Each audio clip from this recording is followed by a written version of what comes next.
तो वेस्टर्न घाट्स में क्या हुआ है कि अभी एक स्पाइडर डिस्कवर हुआ है जिसका नाम है एसेसियुआ टर्शिया।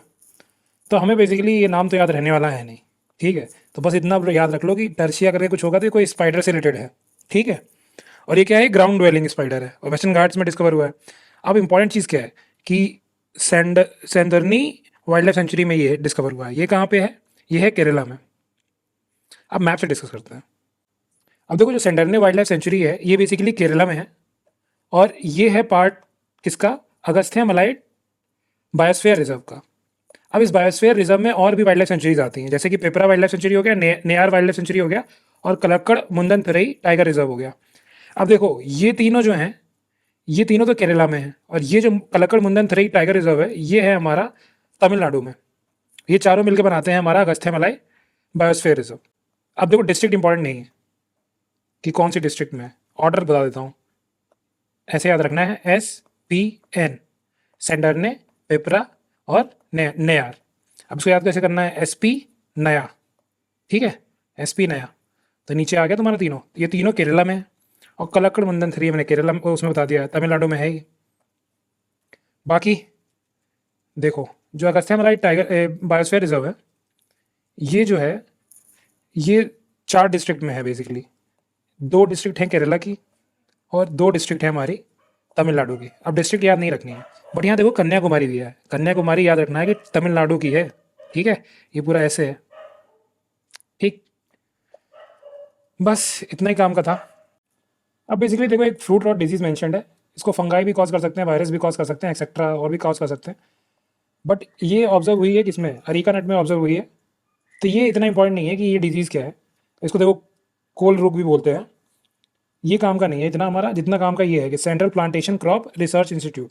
अब इसका हेडक्वार्टर कहाँ? पहले तो प्लांटेशन क्रॉप समझो, ये क्या होता है? बेसिकली कैश क्रॉप्स, ऐसी क्रॉप्स जो पेरिनियल होती हैं, मतलब ओवर द ईयर जो ग्रो करें और कमर्शियल पर्पज़ के लिए ग्रो किया जाए। जैसे हो गया हमारा कैश्यूज़ हो गया, कॉफ़ी हो गया, टी हो गया, ठीक है। तो इसी का इंस्टीट्यूट है। इसका हेडक्वार्टर कहाँ पे है? इसका हेडक्वार्टर प्लांटेशन क्रॉप। ऐसे याद रखना है कि जैसे रबर वगैरह क्या होता है, कहाँ होता है ज़्यादा? केरला वगैरह में होता है। तो ये भी देख लो, ये भी एक प्लांटेशन क्रॉप है। तो ऐसे ऐसे याद कर लो कि इसका जो रिसर्च इंस्टीट्यूट है उसका हेडक्वार्टर कहाँ पे है? केरला में है, ठीक। ये 1970s में बना। इससे पहले बेसिकली एक कॉटन करके इंस्टीट्यूट था, वही था, उसी को भी मतलब उसी में बहुत सी चीज़ें इंक्लूड करके बना दिया गया 1970s में ये प्लांटेशन क्रॉप। तो उस पर हमें हिस्ट्री ज़रूरी नहीं है। अब 1970s में ये आ गया Indian council of agriculture research के अंदर एक रिसर्च इंस्टीट्यूट बन गया। अब देखो, ये रिसर्च किसमें किसमें करता था? अब ये रिसर्च करता था हमारा कोकोनट में, अरीका नट में, ककोआ में, कैश्यूज़ में, ऑयल पाम में, और ऑयल पाम हो गया और हो गया हमारा स्पाइसेस में। फिर क्या हुआ कि स्पाइसेस और हमारा ऑयल पाम हो गया और कैश्यूज़ हो गए, इन तीनों को डीलिंग कर दिया, इनके अलग इंस्टीट्यूट बना दिए गए। तो कैश्यूज़ मतलब जो हमारे काजू होते हैं, काजू हो गया, ऑयल पाम हो गया और स्पाइसेस का अलग इंस्टीट्यूट बन गया। तो अभी ये सिर्फ इनको देखता है, ठीक है। ककोआ, कोकोनट, अरीका नट और एक पालियमरा करके, ये बेसिकली एक फैन पाम होता है, उसी की स्पीशीज़ है, ठीक है। तो भाई इतना याद रख लेना कि इसके अलग अलग इंस्टीट्यूट हैं और ये इसका हेडक्वार्टर कहाँ पे है, ठीक है। नेक्स्ट चलते हैं। अब देखो, अरीका नट को बीटल नट भी बोलते हैं और सुपारी भी बोलते हैं हिंदी में। और क्योंकि प्रीलिम्स में 2 बार आ चुका है, इसके बारे में जान लेते हैं थोड़ा सा। अब देखो, टेम्परेचर रेंज अगर 10 डिग्री से नीचे है और 40 डिग्री से ऊपर है तो एडवर्सली अफेक्ट हो जाता है, नेगेटिव इम्पैक्ट हो जाएगा। और एल्टीट्यूड जो होना चाहिए मीन सी लेवल से, वो 1000 मीटर से ऊपर नहीं होना चाहिए। क्यों? क्योंकि इसके ऊपर क्या होगा, फ्रॉस्ट की कंडीशंस हो जाएंगी, थोड़ी सी ठंडा हो जाएगा, जो कि इसके लिए अच्छा नहीं है। देखो 10 डिग्री से बताया था ना, इससे नीचे में दिक्कत होती है। रेनफॉल कम भी हो तो चलेगा, 75 सेंटीमीटर रेनफॉल में भी सर्वाइव कर जाता है। थोड़ा इरीगेशन वगैरह चाहिए होगा और सॉइल जो है वो है लेटराइट सॉइल चाहिए, ठीक है। और लार्जेस्ट प्रोड्यूसर कौन है? लार्जेस्ट प्रोड्यूसर है हमारा कर्नाटका। और वर्ल्ड का 50% जो है हम ग्रो करते हैं, लेकिन हम एक्सपोर्ट सिर्फ 5% करते हैं, ठीक है। और 22% हम इंपोर्ट भी करते हैं। इतना इंपॉर्टेंट नहीं है फैक्ट्स, बस इतना याद रखना 50% हम बनाते जरूर है, मतलब प्रोडक्शन जो है 50% हमारे यहाँ है, ठीक। और इंपोर्ट डिपेंडेंट भी हैं हम, ये भी दिख रहा है 22% से, ये बस पता होना चाहिए। बाकी और कुछ तो काम का नहीं लग रहा है। हाँ, तो पहले कर्नाटका था, उसके बाद कौन कौन सा है? केरला है, और केरला के बाद है हमारा असम। असम याद रखो, देखो असम में भी होता है, ठीक है। नेक्स्ट चलते हैं। अब यमुना के फ्लड प्लेन्स पे क्या हो रहा है, थोड़ा कंस्ट्रक्शन वगैरह हो रहा है, जिसकी वजह से कुछ एजेंसीज़ को एनजीटी ने बोला है कि ये ऐसे क्यों हो रहा है। ठीक है, तो हमारे लिए ये काम का नहीं है। उसने क्या बोला है, हमारे लिए काम का क्या है, यमुना रिवर। तो मैप से देखते हैं पहले यमुना रिवर को। अब देखो, यमुना रिवर का ओरिजिन कहाँ होता है, उत्तराखंड में। उत्तराखंड में कौन सी पीक में, बंदरपुंछ पीक में। और ये किसका पार्ट है, ये पार्ट है हमारी शिवालिक, जो लोअर हिमालयाज होते हैं उनका।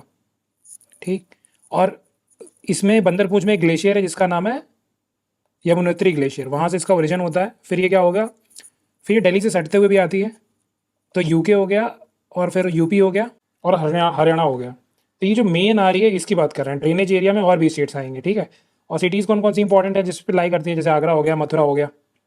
कहाँ ज्वाइन करती है गंगा को, इलाहाबाद में।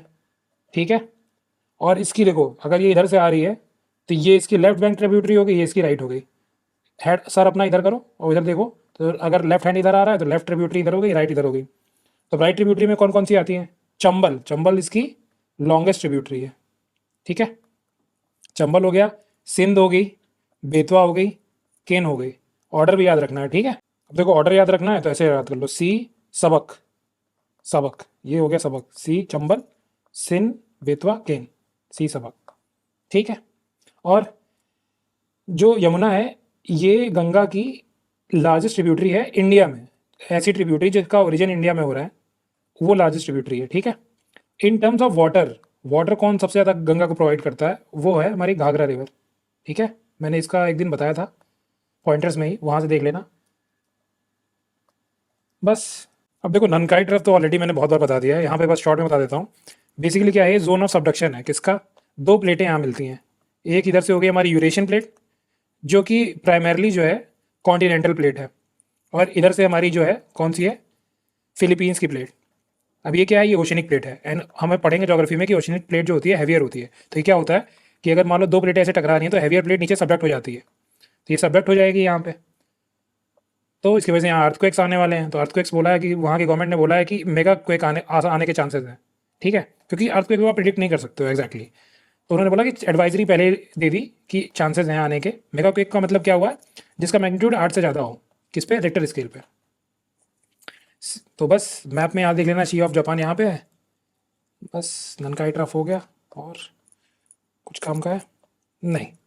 अब देखो, वर्ल्ड मेट्रोलॉजिकल ऑर्गेनाइजेशन जो है, इसका एक प्रोग्राम है जिसका नाम है world weather research programme. Basically ये क्या है कि एडवांस रिसर्च करेगा अर्थ पे, ताकि वेदर को हम बहुत जल्दी प्रिडिक्ट कर पाएँ, और वेदर के प्रिडिक्शन में अनसर्टेनिटी वगैरह को कम कर पाए। मतलब ब्रॉड ब्रॉड ये याद कर लो कि ये जो वर्ल्ड वेदर रिसर्च प्रोग्राम है, ये किसका है, पहले तो याद रखना है कि WMO का है। अब इसके अंदर आता है polar coupled analysis prediction for services and prediction for services. अब बेसिकली देखो, अगर वर्ल्ड का वेदर हम जानना चाहते हैं तो हम ये भी जानना चाहेंगे ना कि पोलर में क्या दिक्कतें हो रही हैं। तो ये इसका एक पार्ट है, और ये सिर्फ कंटेंट है कहाँ के लिए, सिर्फ आर्टिक और एंटार्क्टिक के लिए। तो मतलब जो polar coupled analysis and prediction for services है, ये आर्टिक और एंटार्क्टिक के लिए है। वहाँ पे बेसिकली वहाँ पे इम्प्रूव्ड वेदर, आइस और वहाँ की क्लाइमेट कंडीशंस के बारे में बताने के लिए। ठीक है, इतना ही काम का था। बाकी हम देख लेते हैं उसके बारे में, जो WMO होता है इसके बारे में देख लेते हैं। अब देखो, इसका हेडक्वार्टर कहाँ पे है, GS। अब ये क्या है, ये एक स्पेशलाइज एजेंसी है किसकी, UN की। ठीक है, और WMO का कन्वेंशन कब रेटिफाई हुआ था, ये हुआ था 1950s में। ठीक है, और इंडिया इसका मेंबर है, हाँ, India is a member of it. अब देखो, नीला कुरुंजी नाम का एक फ्लावरिंग श्रब है जो कि हमारा वेस्टर्न घाट्स में एंडमिक है, उसका IUCN स्टेटस हो गया है वल्नरेबल। ठीक है, अब इसके कुछ इंपॉर्टेंट फीचर्स देखते हैं। अब देखो, इसकी सब, वैसे तो सब स्पीशीज़ इसकी ईस्टर्न घाट्स में भी मिलती हैं। ठीक है, बट मेजरली जो सब स्पीशीज़ मिलती हैं वो वेस्टर्न घाट्स में ही मिलती हैं। और ये ग्रो कितने पे करता है, ये 1300 से लेके 2600 मीटर तक ग्रो करता है। ठीक है, इतने एलिवेशन पे ग्रो करता है। बेसिकली जो 16 ग्रासलैंड मैंने एक दिन द हिंदू में बताए थे, उन्हीं में ये ग्रो करता है। और एक चीज़ इसका फीचर है कि ये 12 ईयर में सिर्फ एक बार ब्लूम करता है। मतलब ये फ्लावर जो है ये सेमल पैरस है। सेमल पैरस का मतलब क्या है कि पूरे लाइफ टाइम में सिर्फ एक बार ही ये रिप्रोड्यूस करेगा। और ये क्या करता है कि 12 साल की जो इसकी लाइफ साइकिल है, उसमें सिर्फ एंड ऑफ द लाइफ में ये रिप्रोड्यूस करता है और ब्लूम करता है। ठीक है, एंडमिक मैंने बता ही दिया, सेमल पैरस बता ही दिया। और एक चीज़ और है कि सिंक्रोनस ब्लूमिंग शो करता है। अब ये क्या होती है, ये बेसिकली मतलब सारे फ्लावर जो हैं वो एक साथ ही ब्लूम करते हैं सारे, जो मतलब इनके मान लो एक प्लांट यहाँ है, एक प्लांट यहाँ है, ये सब एक साथ ही ब्लूम करते हैं। ठीक है, बाकी कुछ काम का नहीं है। अब देखो ये सब कैटेगरी काम की नहीं है, हमें बस इतना जानना है वल्नरेबल स्टेटस है। ठीक है, अब देखो माउंट किलिमंजारो तंजानिया में है, ये मैप से डिस्कस करते हैं डायरेक्ट। ठीक है, अब देखो किलिमंजारो जो है ये अफ्रीका का हाईएस्ट पीक है। ठीक है, और ये इवन वर्ल्ड का tallest free standing mountain rise है। ठीक है, फ्री स्टैंडिंग का मतलब क्या हो गया कि ये किसी माउंटेन रेंज का पार्ट नहीं है। जैसे हिमालयाज क्या है, वो माउंटेन रेंज है पूरी, ये किसी माउंटेन रेंज का पार्ट नहीं है, अकेले ही खड़ा है। ठीक है, और तंजानिया, क्योंकि और ये आता किसके अंदर, तंजानिया के अंदर। अब तंजानिया की कैपिटल क्या है, दो कैपिटल है, एक डोडोमा है, दूसरी क्या है, दर एस सलाम। दर एस सलाम इधर है, डोडोमा इधर कहीं है। ठीक, बाकी लेक विक्टोरिया तो मैं यहाँ दिख ही रही है, तंगानिका मैं बहुत बार बता ही चुका हूँ। अब एक चीज़ और कि ये स्ट्रेटो वॉल्केनो है। स्ट्रेटो वॉल्केनो का मतलब क्या है, ये लेयर बाई लेयर बना हुआ है। ठीक है, तो ये कोन इसमें बहुत अच्छे होते हैं, मतलब प्रॉपर कोन होते हैं इसमें प्रेजेंट। अब इसमें दो चीज, इसके तीन कोन है देखो, एक कीबो है, एक मावेजी है और एक शीरा है। तो जो हमारा कीबो है ये डॉर्मेंट स्टेज में है, और जो मवेजी और सीरा है ये दोनों हो गए हैं एक्सटिंक्ट। एक्सटिंक्ट का मतलब क्या हुआ कि बहुत साल से बटे ही नहीं है, अब इनके ना ही आगे प्रोबेबिलिटी है कि ये कभी आगे एक्सप्लोड करेंगे। लेकिन डॉर्मेंट का मतलब क्या है कि फ्यूचर में अभी चांसेस हैं कि एक्सप्लोड कर सकता है। ठीक है, स्नो कैप्ड होता है, इसकी बस क्लाइमेट चेंज से ये चलता रहता है कि इसकी धीरे धीरे पीक्स जो है खत्म हो जाएंगी। बाकी क्या है, वर्ल्ड हेरिटेज साइट भी है इसका, जो नेशनल पार्क है वो वर्ल्ड हेरिटेज साइट है यूनेस्को के अंदर। बस इतना ही काम का था। अब देखो एक नई फ्लावरिंग प्लांट की स्पीशीज़ मिली है, वो तो हमें ज़रूरी नहीं है जानना, बस इसका नाम जो है शिवाजी के नाम पे है, सेरोपेगिया शिवराय इयाना। ठीक है, अब ये बेसिकली ग्रो करता है विशालगढ़ के प्रेमाइस में। विशालगढ़ क्या है, शिवाजी का एक इंपॉर्टेंट फोर्ट था। ठीक है, तो इसलिए जानना ज़रूरी है। तो एक बार विशालगढ़ फोर्ट के बारे में देख लेते हैं, क्योंकि इस स्पीशीज़ के बारे में जानना ज़्यादा ज़रूरी नहीं है, बस इतना जान लो कि फ्लावरिंग प्लांट है। अब देखो महाराष्ट्र में है, ये तो पता ही है, यादव डायनेस्टी रूल की था किया था इन्होंने। यादव डायनेस्टी का कैपिटल क्या था, देवगिरी था। और अलाउद्दीन खिलजी ने यहाँ रूल किया है। फिर विजयनगर अंपायर, हरियर बुक्का वाला, 13वीं सेंचुरी से 17वीं सेंचुरी तक जो था। अब आदिल शाही डायनेस्टी क्या थी, बेसिकली जो 5 डेक्कनी सल्तनत थी मिडिवल टाइम में, उनमें से एक थी। ठीक है, फिर 1659 में शिवाजी ने इसे कैप्चर कर लिया था, और इसका नाम हो गया विशालगढ़ फोर्ट। बनाया किसी और ने था, बनाया इसको वो ज़रूरी नहीं है किसने बनाया था। ठीक है, बस इतना ही काम का है। ओह, फिर से मिलिट्री एक्सरसाइज, हाँ उदार शक्ति। ठीक है, याद रख लो कहाँ हो रही है ये हो रही है हमारी मलेशिया में, मलेशिया में कुआंथन में। ठीक है, उदार, उदार कैसे पढ़ लो, उड़ा, उड़ा रहा, उड़ा रहा। ठीक है, तो उड़ा उड़ा मतलब क्या हुआ, एयर, एयरफोर्स। ठीक है।